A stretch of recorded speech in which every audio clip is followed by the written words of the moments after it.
আসসালামু আলাইকুম বন্ধুরা, সবাই কেমন আছেন? আশা করি সবাই ভালো আছেন। আলহামদুলিল্লাহ আমিও ভালো আছি। আমি আজ আপনাদের জন্য সিলেট শ্রীমঙ্গল একদিনের ঘোরার ভিডিও নিয়ে আসলাম। আপনাদের সাথে শেয়ার করব প্রথম থেকে লাস্ট পর্যন্ত। ফার্স্ট হচ্ছে যে আমরা চট্টগ্রাম থেকে সিলেট বাসে 1300 টাকা টিকিট। আপনার সিলেট চলে গেলাম। তেমন হাই ফাই বাস না, নর্মাল এসি ছিল, বিআরটিসির বাস। তারপর ওখান থেকে বাসে করে নেমে আপনার একটা সিএনজি নিলাম সারাদিনের জন্য 2200 টাকা। তারপর বাসে সিএনজি করে আমরা এখন রিসোর্ট দেখতেছি। কয়েকটা রিসোর্ট দেখলাম, কোনো রিসোর্টে খালি নেই। তারপর স্বপ্নবিলাস একটা রিসোর্টে গেলাম, দেখলাম এখানে একটা রুম খালি আছে। রুমটা খালি থাকাতে রুমটা আমাদের পছন্দ হয়েছে 2500 টাকা। তারপর আমরা 8:30 9টার দিকেই বাসাটা রুমটা খালি ছিল, তাই বিদায় আমাদেরকে ঢুকতে দিয়েছে। বলতেছে সমস্যা নেই, আপনারা ঢুকে যেতে পারেন।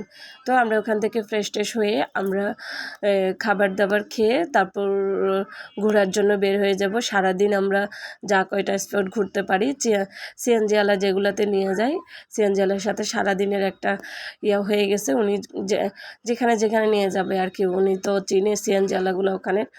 তারপর আপনার দেখেন রুমটাও রিজনেবল ছিল, 2500 টাকা। রুমটা আপনার একদম ভালোই ছিল, খারাপ ছিল না, অনেক ভালো ছিল, সব কিছু মিলাই ভালো ছিল। তারপর আমরা নাস্তা পানি খেয়ে ওই রেস্টুরেন্টের সাথে শ্রীমঙ্গল পাঞ্চি রেস্টুরেন্টের একটু দূরে গেলেই এটা একটা বিজেপির কোনো একটা ঘোরার কিছু একটা হবে, আমি শিওর বলতে পারতেছি না। তারপরও আপনারা দেখেন। তারপর ওখানে কোনো টাকা লাগে নাই, এমনি ঢুকে ভিতরে কতক্ষণ হাঁটাহাঁটি করলাম, দেখলাম কেমন নিরিবিলি একদম, তেমন মানুষ টানুষ ছিল না, ভালোই ছিল। এটা আপনার বাচ্চাদের জন্য ঠিক ছিল, যে একটু হাঁটাহাঁটি দৌড়াদৌড়ি করতে পারবে। আর আমাদের শহরের বাচ্চাগুলো তো একটু ডিফারেন্স থাকে, যে বাসা থেকে বের হলে খুব খুশি হয়, ওরা অনেক খুশি, হাঁটতে পারতেছে, দৌড়াইতে পারতেছে, এই আর কি। দেখেন জায়গাটা কেমন, আমার কিন্তু ভালোই লাগছে, খারাপ লাগে নাই। তারপর আমরা দেখা শেষ করতেছি, দেখে বের হয়ে যাব এখান থেকে। এখান থেকে হয়তো লাউয়াছড়া জাতীয় উদ্যানের উদ্দেশ্যে রওনা হব, ওখানে যাব। ওখানে কতক্ষণ থাকতে পারি, কেমন জায়গা, আপনাদেরকে তো অবশ্যই শেয়ার করব।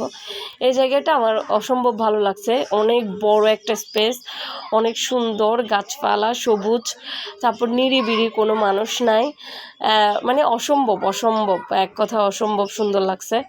দেখেন তেমন কোনো মানুষ নাই, কোলাহল নাই, একদম পরিবেশটা কত সুন্দর। হ্যাঁ, খুব ভালো লাগছে এটা আমার থেকে।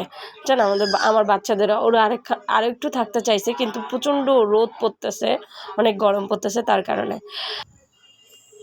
আপনাদের কেমন লাগছে জানাবেন এই জায়গাটা, আমার কিন্তু ভীষণ ভালো লাগছে। এই দেখেন আমরা বের হয়ে যাচ্ছি আস্তে আস্তে করে। আমার আব্দুল বলতেছে আম্মু আরেকটু কি থাকা যায়, আমি বলছি না বাবা, অনেক গরম পড়তেছে, আর আমাদেরকে অনেকগুলো স্পটে যেতে হবে, তার জন্য আপনার তাড়াহুড়ো করে বের হয়ে গেলাম। দেখেন আমার বাচ্চারা আমাদেরকে ফুল গিফট করতেছে। এরপর আমরা পৌঁছে গেলাম জাতীয় উদ্যানে, লাউয়াছড়া জাতীয় উদ্যানে। এরপর ওখানে টিকিট কেটে ঢুকলাম, ওখানে মনে হয় 150 টাকা টিকিট। তারপর ওখানে আস্তে আস্তে করে ঢুকতেছি, ওইখানেও অনেক মানুষ ছিল। আপনার কি বলে যে সবাই ঈদের মৌসুম, তো সবাই তো একটু ঈদে ঘুরতে যায় যে কোনো জায়গায় খুব। তো এই জায়গাটাও সুন্দর ছিল, একদম জঙ্গল টাইপের, ভয়, তারপর গাছপালা খুব সুন্দর ছিল।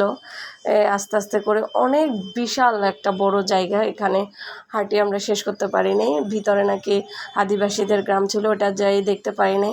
অর্ধেক যেয়ে ট্রেনের রাস্তা পর্যন্ত গিয়ে আমরা থেমে গিয়েছি, কারণ আমার 2টা বাচ্চা আছে, জানেন তো আমার 2টা বাচ্চাকে নিয়ে এত দূর হাঁটা যায় না। আর বেশি অর্ধেক মানুষই ওখান থেকে যে অফোস ফিরে আসি যাচ্ছে, কারণ আর ভিতরে যাচ্ছে না, কারণ ওখান থেকে আবার গাইড নিয়ে যেতে হয়। তারপর আরও অনেক ভেজাল, তারপর আবার গাইড একটা নেওয়া, ওকে টাকা দেওয়া, তার জন্য অতটুক যেয়ে সবাই এসে যাচ্ছে। কিছু মানুষ যাচ্ছে, কিছু মানুষ আবার এমনিই চলে যাচ্ছে গাইড ছাড়া। কিছু ছেলেরা অনেক বন্ধুবান্ধব নিয়ে গেছে তারা। আমার ভিডিওটা কেমন হয়েছে জানাবেন। ইনশাল্লাহ আমি আরও এই ভিডিওর আরও মানে একদিনের ট্যুরটা আমি একসাথে শেয়ার করতে পারিনি, আমি হাফ করে 2 দিনে শেয়ার করব। ভিডিওটা কেমন হয়েছে জানাবেন। আপনাদের ভালোবাসায় ইনশাল্লাহ অনেক দূর যাব। আল্লাহ হাফেজ, ভালো থাকবেন।